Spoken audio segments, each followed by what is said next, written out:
Saudara-saudara sekalian, kami ingin mengucapkan banyak terima kasih untuk kesempatan di mana kali ini kita akan uh, merenungkan firman Tuhan.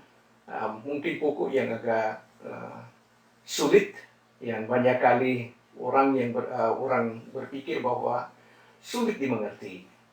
Sehingga bahan ini biasanya mereka bahas di dalam bentuk seminar karena begitu luas.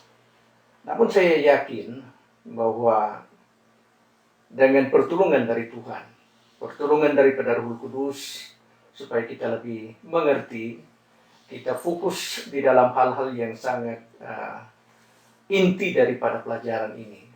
Pokok yang kita akan bicarakan pada kesempatan ini adalah pokok tentang Trinitas. Ini menjadi salah satu dasar iman kekristenan. Sehingga kalau di dalam ajaran kekristenan tanpa Trinitas, sebenarnya dia tidak bisa berdiri. Ajaran-ajaran yang lain tidak bisa berdiri dengan sendirinya sendiri tanpa mengakui dan tanpa mengerti tentang ajaran tentang Trinitas. Saya juga menyadari bahwa kalau kita berbicara tentang Allah, Sang Pencipta, dan kita mencoba mendalami, mempelajarinya, memang kita harus mengakui bahwa sulit untuk mengerti. Karena kita yang adalah ciptaan, dan kita mencoba mengerti Sang Pencipta, memang benar sulit ya. Namun apa yang dikatakan dalam firman Tuhan tentu saja itu yang kita harus imani dan kita dasari dari apa yang kita ajarkan. Pada kesempatan ini kita akan menjuruti beberapa ayat-ayat yang ada di dalam Perjanjian Baru saja. Nah, tentu saja kita tidak akan mempelajari latar belakang daripada ajaran tentang Trinitas, tetapi kita masuk saja dalam apa yang dikatakan dalam firman Tuhan. Ayat yang pertama tentu saja yang paling umum adalah berbicara tentang bagaimana kelahiran daripada Tuhan Yesus Kristus. Tuhan Yesus Kristus pada waktu inkarnasi daripada Tuhan Yesus atau menjelma, penjelmaannya sebagai manusia, yang terdapat di dalam Matius pasal 1 ayat 18 sampai 23. Dan ini bisa dihubungkan dengan Yohanes pasal 3 ayat 16, di mana Allah itu dengan kasihnya, dia menyatakan kasihnya dengan mengutus anak yang tunggal. Ada yang mengutus, ada yang diutus, dan itu kita bisa melihat bahwa kasih daripada Allah diwujudkannya dengan mengutus anaknya. Saya pernah menanyakan teman saya, apakah kita tidak bisa bedakan yang mengutus dan yang diutus? Tentu saja benar. Dalam kelahiran daripada Tuhan Yesus Kristus, ketiga uknum itu terlibat. Allah Bapa yang mengutus anaknya. Kemudian yang membuat sehingga perawan Maria itu mengandung adalah karya daripada Roh Kudus. Yang dikandung adalah Tuhan Yesus Kristus. Ketiga uknum, sekali lagi ketiga uknum ada di dalam ayat itu. Misalnya pada waktu Tuhan Yesus Kristus dibaptis, dia datang kepada Yohanes Pembaptis untuk mengikuti upacara yang sebenarnya perintah yang terdapat di dalam aturan hukum Taurat untuk menggenapi segala kebenaran. Itu yang dikatakan dalam Yohanes pasal 3 ayat 31. Nah sekarang Tuhan Yesus Kristus, pada waktu Tuhan Yesus Kristus memberi diri dibaptis, dia keluar dari air. Pada waktu dia keluar air, muncullah Roh Kudus yang ada di dalam atasnya. Roh Kudus muncul di dalam bentuk merpati. Sekarang ada suara yang dari surga. Suara yang dari surga adalah yang berkata, inilah anakku yang kukasihi. Ada Tuhan Yesus Kristus, ada suara dari surga. Nah sekarang kalau kita pikirkan, bagaimana kalau seandainya kita tidak percaya bahwa ada ketiga uknumnya. Ketiga uknum itu adalah Allah Bapa, Anak, dan Roh Kudus. Ketiga uknum yang memiliki natur dan juga sifat yang sama. Kalau Allah Bapa dalam hal ini dia yang mengutus, yang berbicara. Ada anak yang dibaptis dan itu Roh Kudus dalam bentuk merpati. Ketiga uknum mewujudkan pada waktu itu mewujudkan diri mereka di dalam upacara pembaptisan daripada Tuhan Yesus Kristus. Di dalam amanat, misalnya kalau kita melihat dalam amanat agung, yang kita sebutkan amanat agung dalam Matius pasal 28, di mana Tuhan Yesus Kristus mengirim murid-muridnya. Pada waktu dia mengirim murid-muridnya, dia berkata, baptislah mereka dalam nama Bapa, Anak, dan Roh Kudus. Ketiga uknum sekali lagi disebutkan. Sekarang kalau kita melihat, misalnya pada waktu Rasul Paulus memberikan berkat, atau dalam bahasa Inggris itu kita sebutkan benediction. Di dalam 1 Korintus pasal 13, 2 Korintus pasal 13 ayat 14, di mana diberkata, kasih karunia Tuhan Yesus Kristus dan kasih Allah dan damai sejahtera Roh Kudus menyertai kamu sekalian. Ini sekali lagi dalam satu ayat disebutkan ketiga uknum. Nah, sekarang kita masuk di dalam karya Tuhan Yesus Kristus di dalam penghakiman. Tuhan Yesus Kristus menjawab tuduhan yang diajukan oleh orang-orang Farisi kepadanya. Mereka menuduh bahwa Tuhan Yesus Kristus itu hanya berbicara dengan dirinya sendiri, menghakimi diri sendiri pada orang-orang. Namun Tuhan Yesus Kristus menjawab kepada mereka, seperti apa yang mereka ajukan tuduhan itu, di mana mereka berkata, engkau bersaksi tentang dirimu sendiri, kesaksianmu itu tidak benar. Sekarang Tuhan Yesus Kristus menjawab. Jawab Tuhan Yesus Kristus kepada mereka, biarlah aku bersaksi tentang diriku sendiri. Namun kesaksian itu benar, sebab aku tahu dari mana aku datang dan kemana aku pergi. Tetapi kamu tidak tahu dari mana aku datang dan kemana aku pergi. Kamu menghakimi menurut ukuran manusia. Aku tidak menghakimi seorang pun, dan jikalau aku menghakimi, maka penghakimanku itu benar. Sebab aku tidak seorang diri, tetapi aku bersama dengan Dia yang mengutus aku. Sekali lagi kita bisa melihat di sini bagaimana Tuhan Yesus Kristus itu dengan jelas menyatakan bahwa yang mengutus adalah uknum yang berbeda. Dia adalah Tuhan Yesus Kristus, yang diutus adalah uknum yang berbeda. Sehingga kesaksian daripada Tuhan Yesus Kristus secara manusia itu adalah sah. Menjadi sah karena disaksikan oleh dua uknum, Allah Bapa dan Allah Anak. Jikalau dia hanya satu uknum saja dalam kata ini, berarti Tuhan Yesus Kristus, dengan kata lain, kesaksian daripada Tuhan Yesus Kristus itu tidak menjadi sah. Nah, saudara-saudara, kalau kita lanjutkan, dengan jelas itu dikatakan oleh Tuhan Yesus Kristus bahwa memang benar-benar Tuhan Yesus Kristus dengan Allah Bapa itu berbeda. Pada waktu Tuhan Yesus Kristus melayani, banyak kali dia berkata tentang apa yang dia lakukan. Bahwa dia datang di dunia ini untuk melakukan kehendak daripada Allah Bapa yang mengutus dia. Saya memikirkan misalnya pada waktu Tuhan Yesus Kristus pada waktu dia mendekati dia akan ditangkap. Pada waktu dia berdoa di Taman Getsemani. Di Taman Getsemani pada waktu Tuhan Yesus Kristus itu berdoa, dia berdoa kepada Allah Bapa. Dan tentu saja ini bukan pertama kali Tuhan Yesus Kristus berdoa, tetapi banyak kali disebutkan dalam Perjanjian Baru, di mana Tuhan Yesus Kristus itu berdoa. Nah, kalau seandainya Tuhan Yesus Kristus dengan Allah Bapa itu adalah uknum yang sama, berarti menjadi kaku, sangat kaku. Dan itu sama dengan, maaf, saya merasa sampai sedangkan katakan pun itu adalah, saya merasa berdosa. Bahwa apakah Allah mempermainkan manusia? Atau dia bersendiwara? Bahwa dia mewujudkan dirinya sebagai anak, tetapi dia adalah uknum yang sama. Tidak mungkin. Tidak mungkin. Persekutuan daripada Tuhan Yesus Kristus dengan Allah Bapanya sangat erat. Dan itu kita bisa lihat bagaimana pada waktu dia berbicara, pada waktu dia di Taman Getsemani. Dia berlutut di hadapan Tuhan itu, di hadapan Allah Bapa. Dan dia berdoa kepada Allah Bapa. Dan dia dengan sungguh-sungguh berdoa. Nah, saudara-saudara, kalau kita berpikir, kok bagaimana? Kalau seandainya cuma satu oknum, kok bagaimana dia bisa berdoa?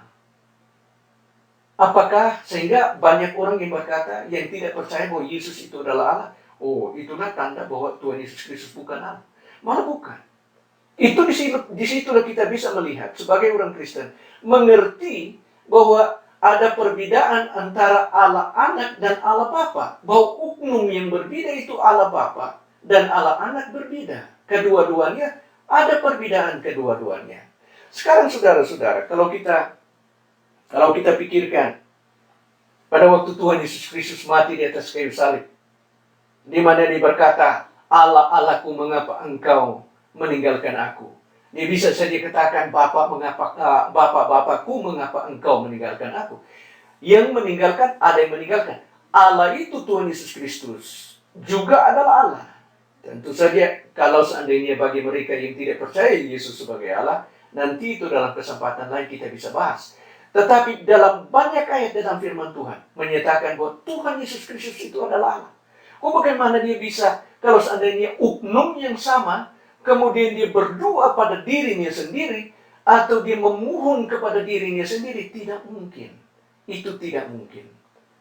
Saya sangat terharu setiap kali saya membaca kisah daripada Abraham dengan anaknya Ishak itu. Pada waktu Tuhan memerintahkan supaya dia membawa anaknya ke Bukit Moria untuk dipersembahkan.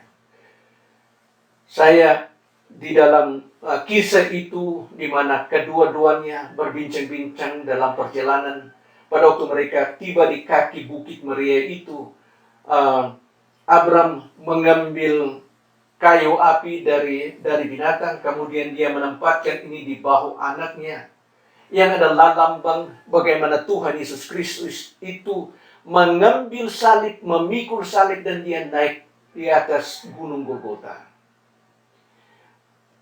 Saya melihat sementara mereka berbicara, Abraham dengan Ishak. Pada waktu Ishak itu bertanya, Papa, api sudah ada, pisau sudah ada, kayu api sudah ada. Di mana dombanya yang kita akan sembelih menjadi kurban persembahan? Hatiku itu, kalau kita membaca itu, sama dengan ditusuk. Sungguh-sungguh kita merasakan bagaimana perasaan daripada Abraham. Begitu pula kalau itu sebenarnya adalah gambaran bagaimana Allah mengasihi kita sebagai manusia.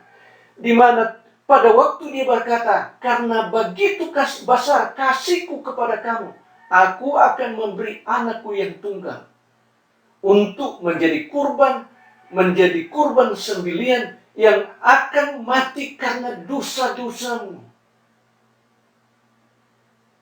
Bagaimana kita bisa mengerti, mendalami kasih daripada Allah kalau seandainya hanya satu uknum saja? Dengan kata lain, bahwa berarti yang berbicara di situ, yang mengutus adalah yang memberi adalah yang sama yang diberi. Tidak. Itu sangat jelas. Hanya mempunyai makna yang sungguh-sungguh pemberitaan tentang keselamatan kalau seandainya Trinitas itu benar-benar diajarkan di dalam Alkitab. Saudara-saudara, mungkin kita akan berpikir, bagaimana ketiga uknum itu bisa menjadi satu? Dalam Yohanes pasal 10 ayat 30 dia berkata, Tuhan Yesus Kristus berkata, Aku dan Bapa adalah satu. Bagaimana bisa menjadi satu tetapi mereka itu ketiga uknum? Dalam Filipi pasal 2 ayat 5 sampai ayat 6, Alkitab berkata demikian. Hendaklah kamu dalam hidupmu bersama menaruh pikiran dan perasaan yang terdapat juga dalam Kristus Yesus. Ayat 6. Yang walaupun dalam rupa Allah, tidak menganggap kesetaraan dengan Allah itu sebagai milik yang harus dipertahankan. Saudara-saudara, saya ingin kembali kita melihat ada beberapa kata dalam ayat 6. Di mana dia berkata, ia tidak menganggap kesetaraan dengan Allah. Berarti Tuhan Yesus Kristus itu yang mengusungkan diri. Alkitab berkata, dia tidak menganggap kesetaraan dengan Allah itu sebagai satu hal yang harus dipertahankan. Dalam kata lain, Tuhan Yesus Kristus itu setara. Satu tingkatan. Kalau seandainya uknum yang sama, bagaimana ada perbandingan antara kesetaraan ketinggian daripada Allah yang sebenarnya dengan Tuhan Yesus Kristus kalau seandainya uknum yang sama. Pada kenyataannya bahwa ini dikatakan bahwa Tuhan Yesus Kristus setara dengan Allah, menyatakan bahwa Tuhan Yesus Kristus itu adalah setara dengan Allah Bapa, setara dengan Roh Kudus. Kalau ada Allah Bapa itu adalah Maha Kuasa, berarti Tuhan Yesus Kristus juga Maha Kuasa. Roh Kudus Maha Kuasa. Kalau Allah Bapa itu Maha Hadir, berarti Tuhan Yesus Kristus juga Maha Hadir. Roh Kudus juga Maha Hadir. Kalau Allah Bapa itu Maha Tahu, begitu pula dengan Tuhan Yesus Kristus, Dia adalah Maha Tahu. Begitu pula dengan Roh Kudus Maha Tahu. Saya memberikan contoh kemahadiran daripada Tuhan Yesus Kristus dan kemahadiran daripada Roh Kudus. Alkitab berkata bahwa kita dibeli. Pada waktu kita percaya kepada Tuhan Yesus Kristus, kita dimateraikan oleh Roh Kudus. Dan Dia berdiam di dalam hati kita karena kita sudah dibeli dengan harga. Dengan harga yang mahal. Dibayar dengan darah daripada Tuhan Yesus Kristus. Alkitab berkata bahwa Roh Kudus itu berdiam di dalam hati kita. Ada berapa miliaran orang percaya dari dulu sampai sekarang. Kalau sekarang kita pikirkan berapa jutaan daripada orang-orang yang percaya.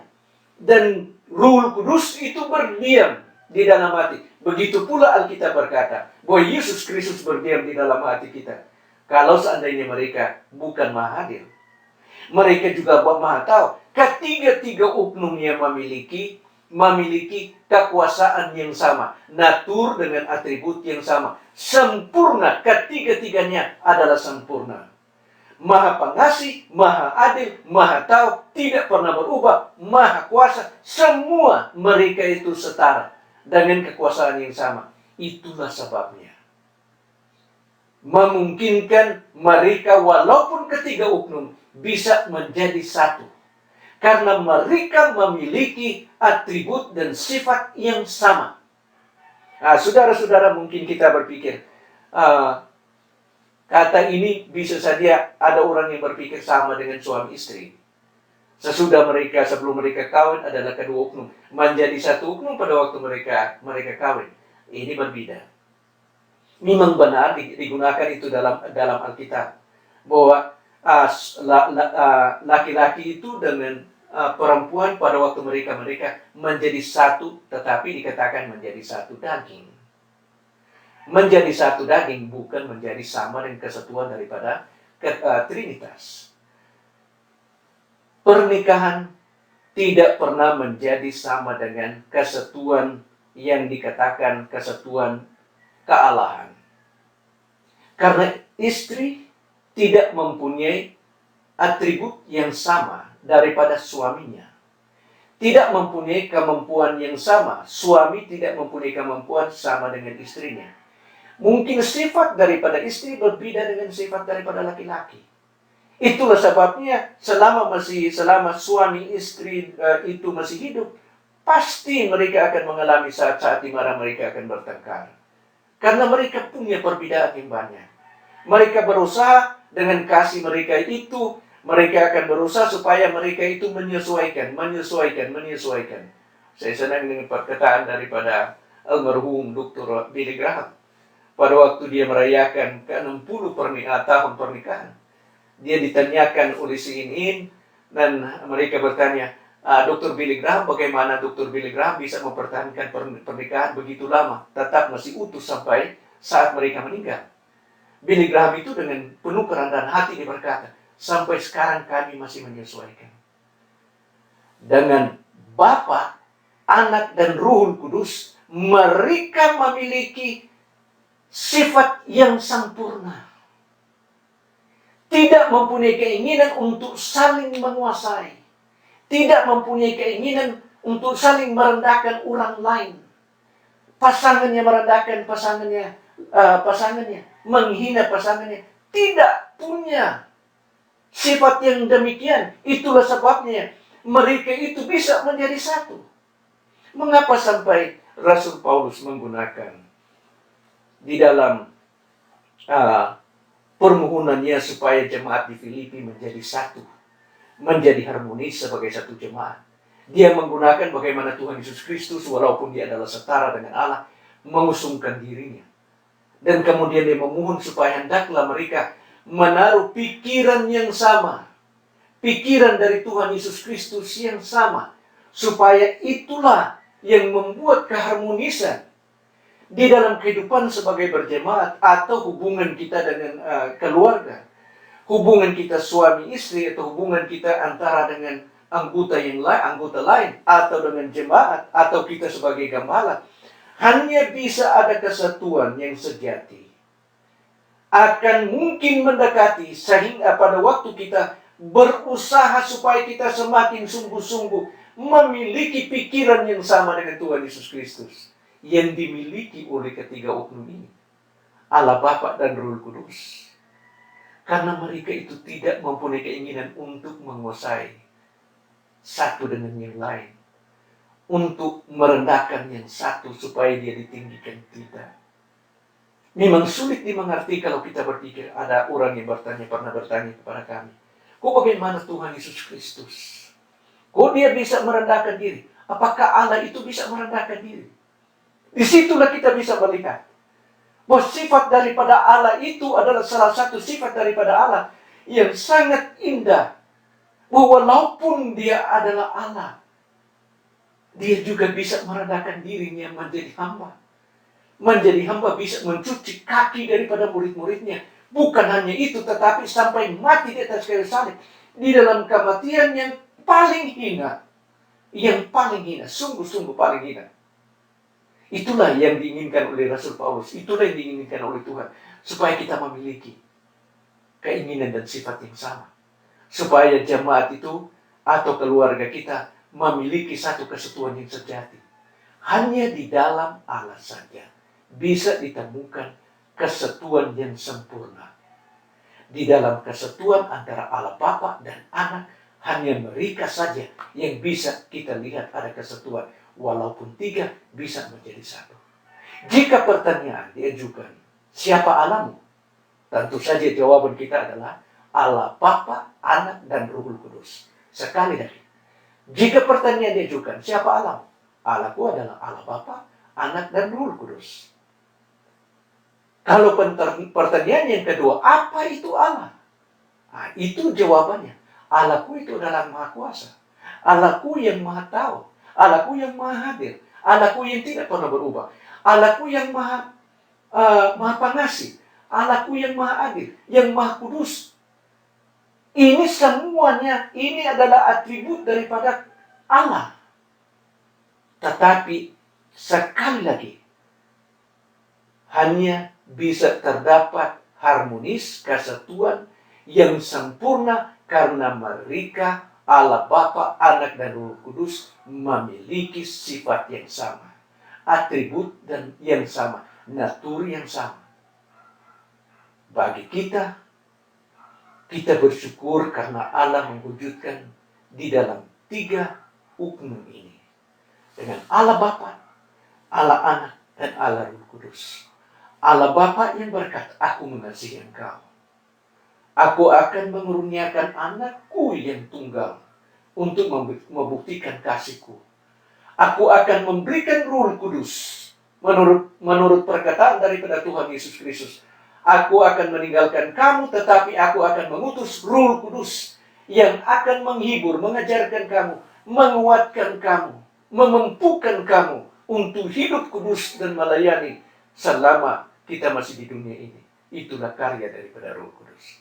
Saudara-saudara, sekali lagi, kita hanya bisa mendapat berkat daripada kesatuan, keharmonisan daripada ketiga uknum menjadi satu di dalam Trinitas jika kita menginginkan, berusaha supaya kita memiliki pikiran yang sama yang dimiliki oleh Tuhan Yesus.